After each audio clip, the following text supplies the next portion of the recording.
त्यानंतर राज्यातली एक महत्त्वाची बातमी यानंतर आपण बघणार आहोत।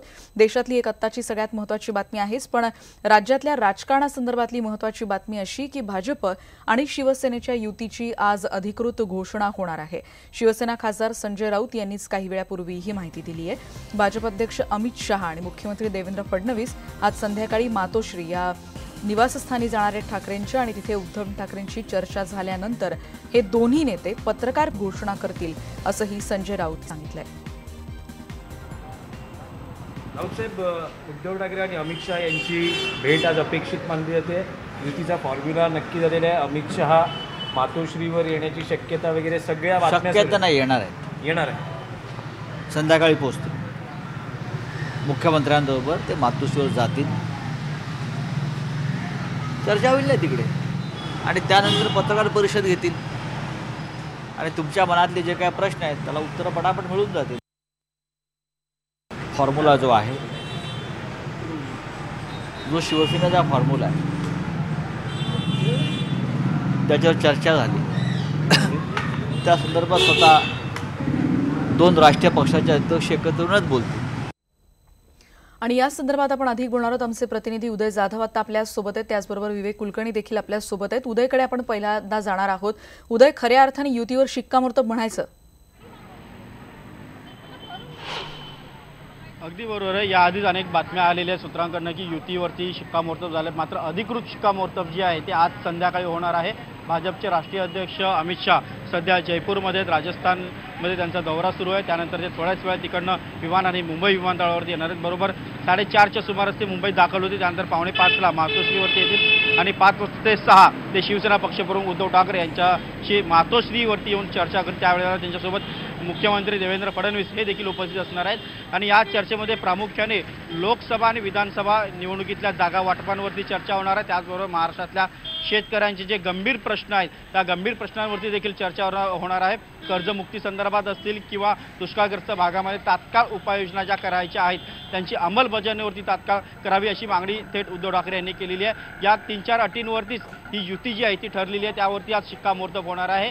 लोकसभा निवडणुकीच्या बाबतीत बोलायचं झालं तर पालघर लोकसभा जी आहे ती शिवसेनेला अतिरिक्त एक जागा जी आहे ती भाजपकडनं शिवसेनेला देण्यात येत आहे। शिवसेनेने तशी मागणी केली होती आणि त्यानंतर विधानसभा निवडणुकीमध्ये 50-50 फॉर्म्युला जो आहे तो ठेवण्यात आलेला आहे। 288 पैकी 144 आणि 144 असं शिवसेना भाजप असं जागा वाटप करण्यात आलेलं आहे। सगळ्यात महत्त्वाचं म्हणजे ही युती जी आहे ती फक्त भाजपसोबत असणार आहे। शिवसेनेची भाजपच्या मित्रपक्षांशी शिवसेनेची युती नसणार आहे हे स्पष्ट करण्यात आलेलं आहे। त्यामुळे भाजपचे मित्रपक्ष ज्या जागांवरती निवडणूक लढवणार आहे त्या जागांवरती शिवसेना देखील उमेदवार देण्याची शक्यता आहे। त्यामुळे शिवसेनेची जागा ज्या आहेत त्या विधानसभेच्या ते 160 ते 164 पर्यंत वाढण्याची शक्यता आहे। आज संध्याकाळी जेव्हा पत्रकार परिषद होणार आहे, भाजप आणि शिवसेनेची संयुक्त पत्रकार परिषद होईल। या पत्रकार परिषदेमध्ये काय काय घोषणा होणार आहे, त्याचबरोबर काय काय जागा वाटपानुसार जर फॉर्म्युला ठेवण्यात आलेला आहे त्याची अधिकृत घोषणा होईल, त्यावेळेला अधिक सुस्पष्टता येणार आहे।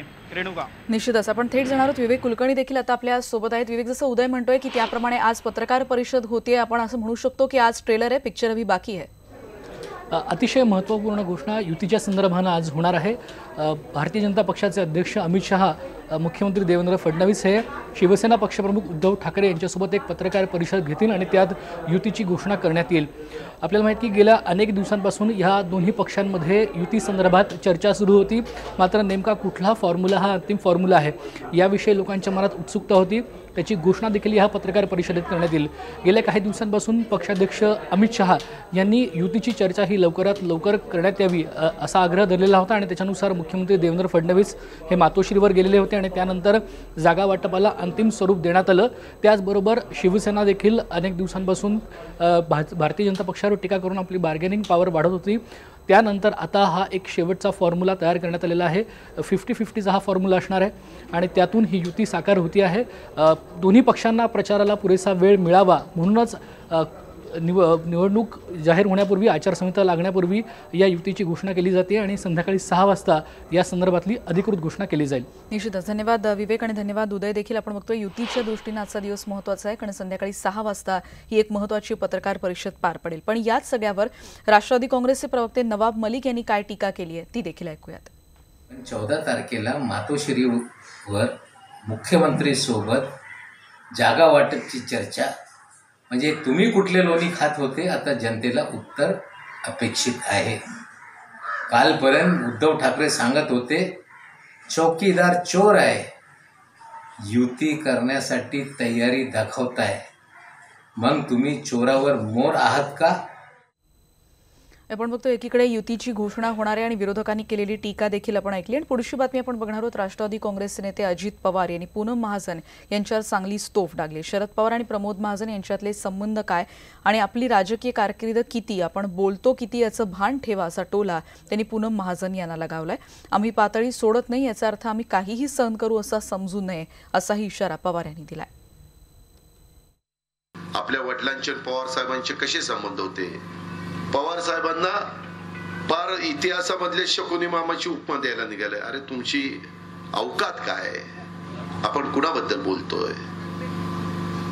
आणि जर आम्ही म्हणलं की तुझ्या बापाला तुझ्या भावा तुझ्या चुलत्यांनी का मारलं, काय उत्तर आहे? उत्तर आहे का? सख्या भावानी सख्या भावाला मारलं ना.